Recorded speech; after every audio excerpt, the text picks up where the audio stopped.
Throughout the country, the days of celebration were followed by a day of thanksgiving. And in the capital, when the King and Queen and the two princesses drove to St. Paul's, Londoners once again had an opportunity of lining the route of a royal procession. The drive in the open carriage, the cavalry escort, the crowds of people cheering and waving, all combined to present a familiar scene. Yet the occasion was unique, for it was the central act of thanksgiving for final victory in the most terrible of all wars, and for the return of peace at last.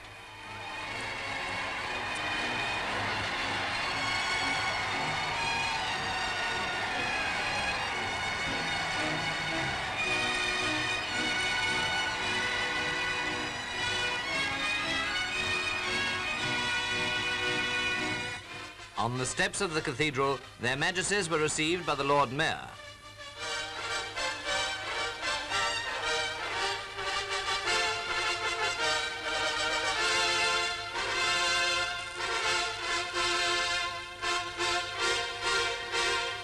Inside by Dr. Fisher, the Archbishop of Canterbury, who was to preach the sermon.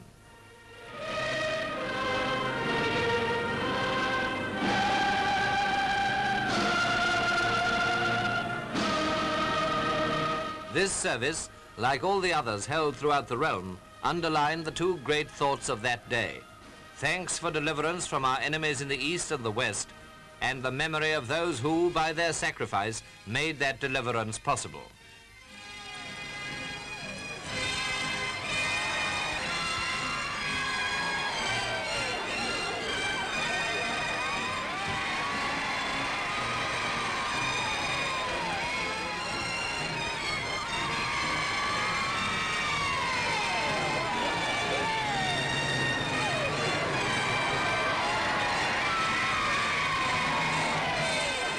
The congregation at St. Paul's included, of course, many national figures. The Premier with his wife in Red Cross uniform.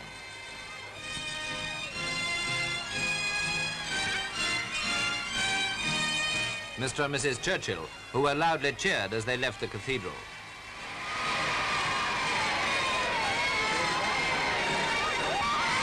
The Foreign Secretary and Mrs. Bevin. The Lord President of the Council, the President of the Board of Trade and the Lord Privy Seal.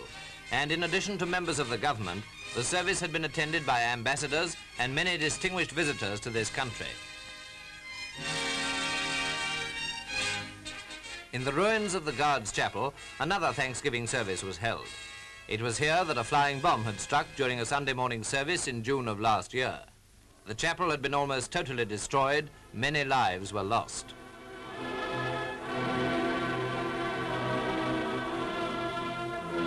But today, Thanksgiving was universal throughout the land.